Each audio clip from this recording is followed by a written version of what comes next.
Hi, good morning. So ಇವತ್ತು Cars24, ಸ್ಪೆನ್ನಿ ಮತ್ತು ಈ ಥರ ಯಾವ್ಯಾವುದು ಈ ಥರ ಮಾರ್ಕೆಟಿಂಗ್ ಪ್ಲಾಟ್ಫಾರ್ಮಲ್ಲಿರುವಂಥ ಜಾಗದಿಂದ ಯೂಸ್ಡ್ ಕಾರ್ಸ್ಗಳನ್ನ ತರಬಹುದಾ, ಡೆಲ್ಲಿಯಿಂದ ಅಥವಾ ಗುರ್ಗಾಂವ್ ಅಥವಾ NCR ತರಬಹುದಾ ಅನ್ನೋದು ತುಂಬ ಜನ ಕೇಳಿದ್ರಿ. ಸೊ ಅದಕ್ಕೆ ಈ ಒಂದು ವೀಡಿಯೋದಲ್ಲಿ ಸ್ಪಷ್ಟನೆ. ಸೊ ನಿಮಗೆ ನಾರ್ಮಲಾಗಿ ಅಲ್ಲಿ ಏನು ಕೊರಲ್ಬಾಗ್ ಆಗಿರಲಿ, ಪೀತಂಪುರ ಆಗಿರಲಿ, ರೋಹಿಣಿಲಾಗಿರಲಿ ಏನು ನಿಮಗೆ ಮಾರ್ತಾರೋ ವೆಹಿಕಲ್ಗಳನ್ನ ಅದಕ್ಕಿಂತ ಒಂದು 50,000 ಅವ್ರು ಜಾಸ್ತಿ ಇಟ್ಕೊಂಡಿರ್ತಾರೆ. ಯಾಕಂದ್ರೆ Cars24 ಅವರು ಅದಕ್ಕೆ ಸ್ವಲ್ಪ ಜಾಸ್ತಿನೇ ಇಟ್ಕೊಂಡಿರ್ತಾರೆ. ಬಟ್ ನಿಮ್ಗೆ ಅಲ್ಲೂ ಕೂಡ ಟೆಸ್ಟ್ ಎಲ್ಲ ಮಾಡಿರ್ತಾರೆ. ಬಟ್ ಅಲ್ಲೂ ಕೂಡ ನಿಮಗೆ ಫ್ರಾಡ್ಲೆಂಟ್ ಆಗೇ ಆಗುತ್ತೆ. ಸೊ ಹಂಗಾಗಿ ನಾನೇ ನಿಮಗೆ ಅಷ್ಟು ರೆಕಮೆಂಡ್ ಮಾಡಲ್ಲ. ನಿಮ್ಮೊಂದು 50,000 ಸೇವ್ ಆಗುತ್ತೆ. ಅಲ್ಲಿ 1 ಲಕ್ಷ ಅಲ್ಲಿ ತೊಗೊಂಡ್ರೆ 1 ಲಕ್ಷ ಸೇವ್ ಆಗುತ್ತೆ, ಇಲ್ಲಿ ತೊಗೊಂಡ್ರೆ ಒಂದು 50,000 ಸೇವ್ ಆಗುತ್ತೆ. ಅದಕ್ಕೋಸ್ಕರ ನಿಮಗೆ ಆ ರಿಸ್ಕ್ ಜಾಸ್ತಿನೇ ಆಯ್ತದೆ. ಮತ್ತು ಅವ್ರು ಮುಚ್ಚಿಡ್ತಾರೆ, ಕೆಲವೊಂದನ್ನು ಹೈಲೈಟ್ ಆಗದೇ ಇರೋದನ್ನೆಲ್ಲ ಮುಚ್ಚಿಡ್ತಾರೆ. ಓನ್ ಪೇಂಟು, ಟೈರು ಈ ಥರ ವಿಚಾರದಲ್ಲಿ ಮುಚ್ಚಿಡ್ತಾರೆ. ಯಾಕಂದರೆ ಅದೆಲ್ಲ ನನ್ನ ಅನುಭವ ಆಗಿದೆ. ಸೊ ಹಂಗಾಗಿ ನಾನು ನಿಮಗೆ Cars24 ಸ್ಪೆನ್ನಿ ಇಲ್ಲೆಲ್ಲ ಹೋಗಿ ತೊಗೊಂಡು ಅಷ್ಟೇನು ಯೂಸ್ ಇಲ್ಲ. ಬಟ್ ಡಾಕ್ಯುಮೆಂಟೇಷನ್ ಸ್ವಲ್ಪ ಚೆನ್ನಾಗಿರ್ತದೆ ಅವ್ರ ಹತ್ರ. ಸೊ ಹಂಗಾಗಿ ನಿಮ್ಗೆ ಅಲ್ಲೋಗಿ ತರ್ತೀನಿ ಅಂದರೆ ಅದೇ ಕೆಲಸ ಇಲ್ಲೇ ಮಾಡಿ, ಇಲ್ಲೂ ಚೆನ್ನಾಗಿರುತ್ತೆ. ಸೊ ಇಲ್ಲೂ ಕೂಡ ನಾವು ಮಾಡಬಹುದು. ಅದು ಬೆಸ್ಟ್ ವೇ ಅಂತ ನನಗನ್ಸುತ್ತೆ. ಸೊ ನಿಮಗೆ ನಾನು ಲಾಸ್ಟ್ ವೀಡಿಯೋದಲ್ಲಿ ಒಬ್ಬರು ಕೇಳಿದರು, ಸೊ ಏನೇನು ಡಾಕ್ಯುಮೆಂಟ್ಸ್ನ ಅವ್ರ ಹತ್ರ ಕಲೆಕ್ಟ್ ಮಾಡ್ಕೋಬೇಕಂತ. ಆಲ್ರೆಡಿ ವೀಡಿಯೋದಲ್ಲಿ ಯಾವುದೋ ಒಂದು ವೀಡಿಯೋದಲ್ಲಿ ಹೇಳಿದ್ದೀನಿ ಅದು. ಬಟ್ ಇನ್ನೂ ಒಂದು ಸಲನೂ ಹೇಳ್ತೀನಿ. ನೀವು ಒಂದು ಯಾವ ವೆಹಿಕಲ್ ನಿಮಗೆ ಇಷ್ಟ ಆಯಿತು ಅಂತ ಒಂದಕ್ಕೆ ಫಿಕ್ಸ್ ಆಗಬೇಡಿ ಫಸ್ಟ್ ಆಫ್ ಆಲ್. ಮತ್ತು ಇನ್ನೊಂದು ನಿಮಗೆ ಸೈಕಲಾಜಿಕಲ್ ವಿಷಯದಿಂದ ಹೇಳ್ತೀನಿ. ನಿಮಗೆ ಯಾವ ವೆಹಿಕಲ್ ಇಷ್ಟ ಆಯಿತು ಅಂದರೆ ಇಷ್ಟ ಆಗಿದೆ ಅಂತ ನೀವು ತೋರಿಸ್ಕೊಳಕ್ಕೆ ಹೋಗಬೇಡಿ. ಇದನ್ನು ನೀವು ಮಿಸ್ಟೇಕ್ ಮಾಡಿದ್ರೆ ಅಂದ್ಕೊಂಡ್ರೆ ಬಕ್ರ ಹಳ್ಳಕ್ಕೆ ಬಿತ್ತು ಅಂತ ಫಿಕ್ಸ್ ಆಗಿಬಿಡ್ತಾರೆ. ದಯವಿಟ್ಟು ಆ ಮಿಸ್ಟೇಕ್ಸ್ನ ಮಾಡಬೇಡಿ. ನಿಮ್ಗೆ ಇಷ್ಟ ಆದರೂ ಕೂಡ ಒಳಗೆ ಇಟ್ಕೊಂಡು ಕೇರ್ಲೆಸ್ಸಾಗೆ ಅಡ್ಗಡೆ ಮೇಲೆ ದೀಪ ಇಟ್ಟಂಗೆ ಮಾತಾಡ್ತಾಯಿರಿ. ಮತ್ತು 2 ಗಾಡಿನ ಚೂಸ್ ಮಾಡಿ. ಯಾವಾಗಲೂ ಅಷ್ಟೇ, ಒಂದೇ ಗಾಡಿ ಫಿಕ್ಸ್ ಆಗಬೇಡಿ. ನಿಮ್ಗೆ 4 ಗಾಡಿಯಲ್ಲಿದೆ ಅಂತ ಹೇಳಿದ್ರೆ ಅದರಲ್ಲಿ 2 ಫಿಲ್ಟ್ರ್ ಮಾಡ್ಕೊಳ್ಳಿ. ಅದರಲ್ಲಿ 1 ಫಿಲ್ಟ್ರ್ ಮಾಡೋಷ್ಟೊತ್ತಿಗೆ ನಿಮ್ಗೆ ಎಷ್ಟೋ ಐಡಿಯಾ ಸಿಗುತ್ತೆ. ಎಲ್ಲನೂ ಚೆಕ್ ಮಾಡಿ. ಒಂದು ದಿವಸ ಎಕ್ಸ್ಟೆಂಡ್ ಆದ್ರೂ ಇಟ್ಸ್ ಓಕೆ. ಒಂದು ದಿವಸ ರೂಮ್ ರೆಂಟ್ ಹೋಗುತ್ತಾ, ಒಂದು ದಿವಸ ಊಟ ಹೋಗುತ್ತಾ, ಒಂದು ದಿವಸ ಲೇಟ್ ಆಗುತ್ತೆ, ಸ್ಯಾಲ್ರಿ ಕಟ್ ಆಗುತ್ತೆ, ಇಟ್ಸ್ ಓಕೆ. ಬಟ್ ಒಳ್ಳೆ ಗಾಡಿ ತೊಗೊಳ್ಳಿ, ನೋ ಪ್ರಾಬ್ಲಮ್. ಹಠ ಮಾಡಬೇಡಿ, ಇದೇ ನಾನು ಫಿಕ್ಸ್ ಆಗಿಬಿಟ್ಟು ತೊಗೊಂಡು ಹೋಗಬೇಕು ಅಂತ ಫಿಕ್ಸ್ ಆಗಬೇಡಿ. ಇದಕ್ಕಿಂತಲೂ ಬೆಸ್ಟ್ ಇನ್ನೊಂದು ಸಿಗುತ್ತೆ.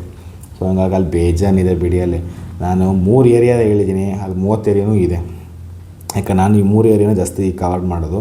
ಇನ್ನೊಂದಿದೆ, ಆ ಏರಿಯಾ ಹೆಸರು ಮರ್ತೋಗಿದೆ, ನೆಕ್ಸ್ಟ್ ವೀಡಿಯೋದಲ್ಲಿ ಹೇಳ್ತೀನಿ. ಅದೇನೋ ಬಾಯಿಗೆ ಬರಲ್ಲ, ಶುದ್ಧ ಇದ್ದದು. ಅಲ್ಲೂ ನಿಮ್ಗೆ ಚೆನ್ನಾಗಿರೋ ಗಾಡಿಗಳು ಸಿಗುತ್ತೆ. ನಂಗೆ ತುಂಬ ಇಷ್ಟ ಆಗೈತೆ ಆ ಜಾಗ. ಬಟ್ ತೀರಾ ದೂರ ಇದೆ, ನಿಮ್ಗೆ ಸಿಟಿ ಲಿಮಿಟ್ಸ್ ಸ್ವಲ್ಪ ದೂರ ಇದೆ. ನಾರ್ತ್ದಲ್ಲಿ ಏನೋ ಬರುತ್ತದು. ಅಲ್ಲಿ ಹೋಗಿದ್ದೆ, ಬಟ್ ತಂದಿಲ್ಲ. ಅಲ್ಲಿ ಯಾವುದೂ ನಾನು ತಂದಿಲ್ಲ, ಬಟ್ ಚೆನ್ನಾಗಿರೋ ಗಾಡಿ ಸಿಗುತ್ತಲ್ಲಿ. ಸೊ ಹಂಗಾಗಿ ನಾನು ನಿಮಗೆ ಅಷ್ಟೇನು ರೆಕಮೆಂಡ್ ಮಾಡಲ್ಲ. Cars24 ಮತ್ತು ಇದರಲ್ಲಿ ರೆಕಮೆಂಡ್ ಮಾಡಲ್ಲ. ನೀವು ಅಲ್ಲಿ ಹೋದಾಗ ಆಧಾರ್ ಕಾರ್ಡು, ಪ್ಯಾನ್ ಕಾರ್ಡು ಅವ್ರದ್ದು, ಯಾವುದು ಕಾರು ಓನರ್ ಯಾರು ಇರ್ತಾರೆ ಎಕ್ಸಿಸ್ಟಿಂಗ್ ಅವ್ರದ್ದು, ಬ್ಯಾಂಕ್ದು ಕ್ಲಿಯರೆನ್ಸ್ NOC. ಇನ್ ಕೇಸ್ ಅವ್ರನ್ನ ಫಸ್ಟ್ ಓನರ್ ಆಗಿದ್ದು ತುಂಬ ಹಳೆ ಗಾಡಿ ಆಗಿದ್ದರೆ ಇಟ್ಸ್ ಓಕೆ, ಕ್ಲಿಯರ್ ಇರ್ತದೆ, ಏನು ಪ್ರಾಬ್ಲಮ್ ಇಲ್ಲ. ಬಟ್ ಸೆಕೆಂಡ್, ಥರ್ಡ್ ಓನರ್ ಆಗಿದ್ದರೆ ನೀವು ಡಾಕ್ಯುಮೆಂಟ್ಸನ್ನು ಚೆಕ್ ಮಾಡಬೇಕಾದಾಗ ಬ್ಯಾಂಕ್ NOC ಕ್ಲಿಯರ್ ಇದೆಯಾ, ಬ್ಯಾಂಕ್ ಲೋನ್ ಏನಾದರೂ ಇದೆಯಾ, ಎಲ್ಲ ಚೆಕ್ ಮಾಡ್ಕೊಂಡು NOC ತೊಗೊಳ್ಳಿ. ಒಂದು ನೆಕ್ಸ್ಟ್ ಬಂದು ಕ್ರೈಮ್ ಏನಾರ ಇದರಲ್ಲಿ ಪಾರ್ಟಿಸಿಪೇಂಟ್ ಆಗಿದೆ ಈ ವೆಹಿಕಲ್ ಚೆಕ್ ಮಾಡ್ಕೊಳ್ಳಿ. ಪರಿವಾಹನಲ್ಲಿ ಚೆಕ್ ಮಾಡಿಕೊಳ್ಳಿ. ಟ್ರಾಫಿಕ್ ವೈಲೇಷನ್ ಆಗಿದೆ ಚೆಕ್ ಮಾಡ್ಕೊಳ್ಳಿ. ಆ್ಯಂಡ್ ಎಲ್ಲದಕ್ಕಿಂತ ಇಂಪಾರ್ಟೆಂಟಾಗಿ ತುಂಬ ಜನ ಮಾಡೋ mistake first owner, second owner, third owner, fourth owner ಯಾವ ಥರ ತೊಗೊಂಡ್ರೆ ನಿಮಗೆ ಬೆಟರ್ ಅಂತ ಅನಿಸುತ್ತೆ. ಮೆಜಾರಿಟಿಯಲ್ಲಿ ನಿಮ್ಗೆ ಸಿಗೋದು ಫಸ್ಟು, ಸೆಕೆಂಡು, ಮ್ಯಾಕ್ಸಿಮಮ್ ಥರ್ಡ್ ಸಿಗುತ್ತೆ ಅಷ್ಟೇ. ಫೋರ್ತ್, ಫಿಫ್ತ್ ಎಲ್ಲ ಸಿಗೋದಿಲ್ಲ. ಅಷ್ಟೊಂದೆಲ್ಲ ಉಜ್ಜಾಡೋಷ್ಟು ಅವ್ರಿಗೆ ಟೈಮು ಇರೋದಿಲ್ಲ, ಯಾರೋ ಅಷ್ಟು ಇಟ್ಕೊಂಡಿರಲ್ಲ. ನೀವು max to max second owner ಅಷ್ಟೇ. ಥರ್ಡ್ ಓನರ್ ತುಂಬ ರೇರ್ ನಿಮ್ಗೆ ಅಲ್ಲಿ ಸಿಗೋದು. ಫಸ್ಟು, ಸೆಕೆಂಡ್ ಸಿಗುತ್ತೆ. ಬಟ್ ನಾನು ನಿಮ್ಗೆ ಏನು ಹೇಳ್ತೀನಿ, ಒಂದು 10,000 20,000 ಜಾಸ್ತಿ ಆದರೂ ಪರವಾಗಿಲ್ಲ, ಫಸ್ಟ್ ಓನರ್ನೇ ಚೂಸ್ ಮಾಡಿ. ಯಾಕಂದರೆ ನಿಮಗೆ ಈ ಬ್ಯಾಂಕು ತಲೆನೋವು ಇರೋಲ್ಲ. ಮತ್ತು ನೀವು ಸೆಕೆಂಡ್ ಆಗಿರ್ತೀರ, ನೀವು ಮಾರೋ ಟೈಮಲ್ಲಿ ಕೂಡ, ಇಲ್ಲಿ ಬಂದಮೇಲೆ ಮಾರೋ ಟೈಮಲ್ಲಿ ಕೂಡ 1-2 ವರ್ಷ 3 ವರ್ಷ ಆದ್ರೂ ಕೂಡ ಅದು ಸೆಕೆಂಡ್ ಓನರ್ ಲೆಕ್ಕನೇ ಬರುತ್ತೆ. ಥರ್ಡ್ ಓನರ್ ನೀವೇನೋ ಆಗೋಗಿದ್ರೆ ನೀವು ಮಾರ್ಬೇಕಾದ್ರೆ ತುಂಬ ಕಷ್ಟ ಆಗುತ್ತೆ, ತುಂಬ ಚೀಪಾಗಿ ಕೇಳ್ತಾರೆ. ಸೊ ಆ ಹೆಸರೇ ಚೆನ್ನಾಗಿಲ್ಲ, ಥರ್ಡ್ ಓನರು ಅಂತ. ಸೊ ಬೆಸ್ಟರ್ ನೀವು ಫಸ್ಟ್ ಓನರ್ ಗಾಡಿನೇ ಮುಟ್ಟಿ, ಸೆಕೆಂಡ್ ಓನರ್ ತಗೊಳ್ಳೋಕ್ಕೆ ಹೋಗ್ಬೇಡಿ. ಒಂದು 50,000 ಕಮ್ಮಿ ಇದೆ ಅಂದರೆ ತೊಗೊಳಕ್ಕೆ ಹೋಗಬೇಡಿ. ನಿಮ್ಗದು ಬೇಡ. ಯಾಕಂದ್ರೆ ತುಂಬ ಉಜ್ಜಾಡಿರ್ತಾರೆ, ಅದು ಎಲ್ಲಿರ್ತದೆ ಏನೋ ಕತೆಗಳು ಬೇಡ. ಅವ್ರು ಹೇಳ್ತಾರೆ ಇದು ಮೊದಲು ನಮ್ಮದೇ ಕಂಪ್ನಿಲಿತ್ತು, ಕಂಪ್ನಿ ಹೆಸರಿಂದ ನನ್ನ ಹೆಸರು ಮಾಡಿಸ್ಕೊಂಡೆ ಸೆಕೆಂಡ್ ಓನರ್ ಅಂತ ರೀಲಲ್ಲಿ ಬಿಡ್ತಾರೆ. ಇದು ನಂಬೇಡಿ, ಇದು ನನಗೆ ಹೇಳಿದ್ದಾರೆ. ಇದು ನಾನು ಫಸ್ಟ್ ಟೈಮ್ ಅಲ್ಲ, I think second time city ಔಟ್ಸ್ಕಟ್ಟಿಂದ ಹೋಗಿದೆ. ಗಾಡಿ ಸಖತ್ತಾಗಿತ್ತು. ಸಿಲ್ವರ್ ಕಲರು, ಇದು ಸಿಲ್ವರ್ ಕಲರ್, ಅದು ಸಿಲ್ವರ್ ಅಲ್ಲ, ಅದು ಸಫಾರಿ ಸ್ಟ್ರೋಮು ಸಖತ್ತಾಗಿತ್ತು ಗಾಡಿ. ಅದು ನಂಗೆ ಅದಕ್ಕೆ ನಾನು ರಾಷ್ಟ್ರ ರೆಕಮೆಂಡ್ ಮಾಡಿ ಸಫಾರಿ ಸ್ಟ್ರೋಮ್ ತೊಗೊಳ್ಳಿ, ಯಾರನ್ನ ತೊಗೊಳಂಗಿದ್ರೆ ಕಮ್ಮಿ ಬಜೆಟಲ್ಲಿ ಸಿಗುತ್ತೆ ಅಂತ. ನನಗೆಲ್ಲ ಇಷ್ಟ ಆಗೋಯ್ತು ಆ ಗಾಡಿ. ಬಟ್ ಸೆಕೆಂಡ್ ಓನರ್ ಗಾಡಿ ನನಗೆ ಅವನೇನು ಹೇಳ್ದ ಅಂದರೆ ಫಸ್ಟ್ ಓನರು ನಾವೇನೇ, ಬಟ್ ಅದು ಕಂಪ್ನಿ ಹೆಸರಲ್ಲಿತ್ತು GST ಸೇವ್ ಮಾಡೋದಕ್ಕೋಸ್ಕರ. ಆಮೇಲೆ ಸೆಕೆಂಡ್ ಓನರ್ ನಾವು ತೊಗೊಂಡು ಕಂಪ್ನಿ ಮುಚ್ಚೋಯ್ತು, ನಾವು ಸೆಕೆಂಡ್ ಓನರ್ ಮಾಡಿಸ್ಕೊಂಡಿದ್ದು ರೀಲ್ ಬಿಟ್ಟ. ನಾನು ನಂಬಲ್ಲ. ಸೆಕೆಂಡ್ ಓನರ್ ಮಾಡಿಸ್ಕೊಂಡಿರೋದು ಈಗ ಲಾಸ್ಟ್ ಒಂದು 1 ಇಯರ್ ಬ್ಯಾಕೇನೋ ಮಾಡಿಸ್ಕೊಂಡು. ಅದ್ರಲ್ಲಿ ಗೊತ್ತಾಗುತ್ತೆ RC ಪ್ರಿಂಟ್ ಯಾವಾಗ ಆಯಿತು ಅಂತ ಗೊತ್ತಾಗುತ್ತೆ. ಆ ರೀಲ್ ಬಿಡ್ತಾನೆ. ಅವ್ನು ನಿಜ ಹೇಳ್ಬಿಟ್ಟು ನಾನು ಒಪ್ಕೊಂಡ್ಬಿಡ್ತಿದ್ದೆ, ನಿಜವೂ ತೊಗೊಂಬಂದ್ಬಿಡ್ತಿದ್ದೆ. ಬಟ್ ಸುಳ್ಳು ಹೇಳ್ಬಿಟ್ಟ, ನನಗೆ ಗೊತ್ತಾಗೋದು ಹೇಳೋದ್ರಲ್ಲೇ ಗೊತ್ತಾಗ್ಬಿಡ್ತದೆ ಸುಳ್ಳು ಅಂತ.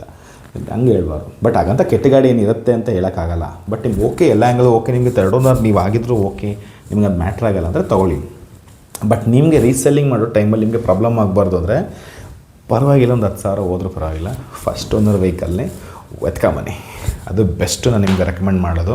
ತೊಗೊಂಬರ್ಬೇಕಾದ್ರೆ ಆಧಾರ್ ಪ್ಯಾನು ಎಲ್ಲ ಎಷ್ಟು ಮುಖ್ಯ ಆಗೋದು, ಫಾರ್ಮ್ 29, 39, ಇನ್ಶೂರೆನ್ಸು, ಎಮಿಷನ್ ತೊಗೊಳ್ಬೇಕಾದ್ರೆ ಹುಷಾರಾಗಿ ತೊಗೊಳ್ಳಿ. ಯಾಕಂದರೆ ನೀವು ಬೈ ರೋಡ್ ಬರ್ಬೇಕಾದ್ರೆ ತುಂಬ ಪ್ರಾಬ್ಲಮ್ ಮಾಡ್ತಾರೆ. ಇಲ್ಲ ಅಂದರೆ ಮಾಡಿಸಿ, ನೀವು ಬೈ ರೋಡ್ ಬರ್ಬೇಕಾದ್ರೆ ಪ್ರತಿಯೊಂದು ಮಾಡಿಸಿ, ಎಮಿಷನ್ ಮಾಡಿಸಿ, ಫ್ಯೂಯಲ್ ಟ್ಯಾಂಕ್ ಫುಲ್ ಮಾಡಿಸಿ. ಯಾಕಂದರೆ ನಿಮ್ಮ ಡೆಲ್ಲಿ ಸಿಟಿ ಲಿಮಿಟ್ಸ್ ಬಿಡೋ ಈಚೆ ಬರೋವರೆಗೂ ನಿಮಗೆ ತುಂಬ ಪ್ರಾಬ್ಲಮ್ಸ್ ಮಾಡೋ ಚಾನ್ಸಸ್ ಇರುತ್ತೆ.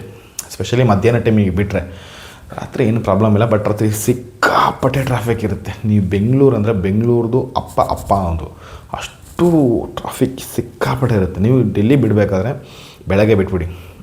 ಅವತ್ತು ಬೇಕಾದ್ರೆ ಸ್ಟೇ ಮಾಡಿಬಿಟ್ಟು, ಕಾರ್ ಜೊತೆ ಸ್ಟೇ ಮಾಡಿಬಿಟ್ಟು ಬೆಳಗ್ಗೆನೇ ಬಿಟ್ಬಿಡಿ. ಒಂದು 5 ಗಂಟೆ ಹಂಗೆ ಬಿಟ್ಬಿಟ್ರೆ, ಇವಾಗ ಬಿಡೋಕ್ಕೆ ಹೋಗ್ಬಿಡಿ. ಯಾಕಂದರೆ ಇವಾಗ ಸ್ವಲ್ಪ ಫಾಗ್ ಜಾಸ್ತಿ ಇರ್ತದೆ. ಒಂದು 6 ಗಂಟೆ 6:30 ಮೇಲೆ ಬಿಡಿ.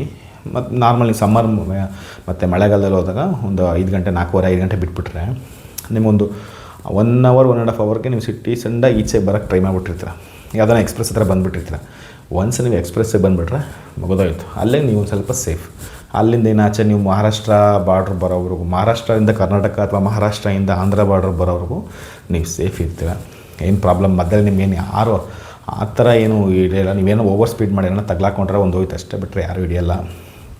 ಯಾಕಂದರೆ ತುಂಬ ಸಲ ಯಾರೂ ಹಿಡ್ದಿಲ್ಲ. ಹೇಳ್ದಿರೋದು 2 ಪಾಯಿಂಟ್ ಅದು ಅಷ್ಟೇ. ಅದು 2 ನಿಮ್ಗೆ ಹೇಳಿದ್ದೀನಿ ಅದು ಅಂತ. ಸೊ ಹಂಗೆ ಮಾಡೋಕ್ಕೆ ಹೋಗ್ಬೇಡಿ ಮಿಸ್ಟೇಕ್ಸ್ಗಳನ್ನ. ಎಲ್ಲ ಡಾಕ್ಯುಮೆಂಟ್ಸ್ನ ಇಟ್ಕೊಳ್ಳಿ.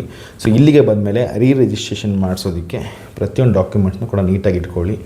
ನಿಮಗೆ ಬೆಂಗಳೂರು ರಿಜಿಸ್ಟ್ರೇಷನ್ ಏನಾದರೂ ಮಾಡಿಸ್ಕೋಬೇಕಾದ್ರೆ ಖಂಡಿತ ಕಾಂಟ್ಯಾಕ್ಟ್ ಮಾಡಿ. ನಾನು ಡಿಸ್ಕ್ರಿಪ್ಷನಲ್ಲಿ ನಂಬರ್ ಕೂಡ ಹಾಕಿರ್ತೀನಿ.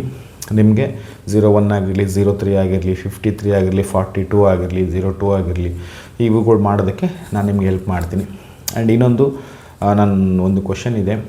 ಸೊ ನಮ್ಮ ಚಾನಲ್ನಲ್ಲಿ ತುಂಬ ಜನ ಯಾರ ಹತ್ರ ಯೂಸ್ಡ್ ವೆಹಿಕಲ್ಸ್ಗಳಿರ್ತದೆ, ಮಾರಬೇಕು, ಇನ್ನೊಂದು ಅಪ್ಗ್ರೇಡ್ ಮಾಡಬೇಕು ಅಂತಿರ್ತಾರೆ. ಸೊ ಅಂಥವ್ರಿಗೆ ಇದೊಂದು ಪ್ಲಾಟ್ಫಾರ್ಮ್ನ ಓಪನ್ ಮಾಡೋಕ್ಕೆ ನನ್ನ ಆಸೆ ಇದೆ. ಯಾರಿಗಾನ ತೊಗೊಳ್ಳೋರಿಗೆ ಹೆಲ್ಪ್ ಆಗುತ್ತೆ, ವಿತೌಟ್ ಬ್ರೋಕರೇಜ್ ಚಾರ್ಜಸ್ಸು. ಸೊ ಅವ್ರಿಗೂ ಹೆಲ್ಪ್ ಆಗುತ್ತೆ. ಮುಖಾಮುಖಿ ಡೈರೆಕ್ಟಾಗಿ ಏನಿದೆಯೋ ಅದನ್ನು ಮಾಡ್ತೀವಿ. ಸೊ ಅವರು ಬರ್ತಾರೆ, ಗಾಡಿ ನೋಡ್ತಾರೆ, ಇಷ್ಟ ಆಯಿತಾ, ಇನ್ಸ್ಪೆಕ್ಷನ್ ಮಾಡ್ತಾರೆ, ಮೆಕ್ಯಾನಿಕ್ನ ಕರ್ಕೊಂಬರ್ತಾರೆ, ಇಟ್ಸ್ ಓಕೆ, ಅದು ಅವ್ರ ಇಷ್ಟ. ಎಲ್ಲ ಓಕೆ ಇದ್ದರೆ ಅವ್ರನ್ನ ಗಾಡಿ ತೊಗೊಂಡು ಹೋಗ್ಬೋದು. ಕೊಟ್ಟವನಿಗೂ ಡೈರೆಕ್ಟ್ ಅಮೌಂಟ್ ಬರ್ತದೆ, ತೊಗೊಂಡವನಿಗೂ ಡೈರೆಕ್ಟ್ ಪ್ರಾಫಿಟ್ ಸಿಗುತ್ತೆ. ಸೊ ಇದ್ರಿಂದ ಮಾಡೋಣ ನನ್ನ ಉದ್ದೇಶ ಇದೆ. ಸೊ ನಿಮ್ಗೆ ಏನು ಅನ್ಸುತ್ತೆ ಅಂತ ಹೇಳಿ ಕಾಂಟ್ಯಾಕ್ಟ್ ಮಾಡಿ. ಅದನ್ನು ಸ್ವಲ್ಪ ದಿವಸದಲ್ಲಿ ನನ್ನ ಚಾನಲ್ 1000 ಸಬ್ಸ್ಕ್ರೈಬರ್ ದಾಟಿದ ತಕ್ಷಣ ಆ ಪ್ಲಾಟ್ಫಾರ್ಮ್ನ ಓಪನ್ ಮಾಡಿದ್ರೆ ಸಾಕಷ್ಟು ಜನಕ್ಕೆ ಹೆಲ್ಪ್ ಆಗುತ್ತೆ. ಎಲ್ಲೆಲ್ಲೋ ಹೋಗಿ ತೊಗೊಂಡು ಇದು ಮಾಡೋದಕ್ಕಿಂತ ಇಲ್ಲಿ ಮುಖಾಮುಖಿ ಭೇಟಿಯಾಗಿ ತೊಗೊಳ್ಳೋದು ಒಳ್ಳೆಯದಾಗುತ್ತೆ. ಒಂದು ಸಲ ಗಾಡಿ ಇಷ್ಟ ಆಯ್ತು ತೊಗೊಂಡು ಹೋಗಿದ ತಕ್ಷಣ ಆ ವಿಡಿಯೋದಲ್ಲಿ ಸೋಲ್ಡ್ ಅಂತ ಹೇಳಿ ಮೆನ್ಷನ್ ಮಾಡಿಬಿಟ್ರೆ ಸೊ ಬೇರೆಯವ್ರಿಗೂ ಪ್ರಾಬ್ಲಮ್ ಆಗೋಲ್ಲ. Thank you so much. And next ವಿಡಿಯೋದಲ್ಲಿ ನಿಮಗೊಂದು ಅಮೇಝಿಂಗಾಗಿ ಹೇಳ್ಕೊಡ್ತೀನಿ. ಸೊ ಒಂದಿಷ್ಟು ಟಿಪ್ಸ್ಗಳನ್ನ ಗಾಡಿಯನ್ನು ಹೆಂಗೆ ಚೆಕ್ ಮಾಡಬೇಕಂತ. Bye bye.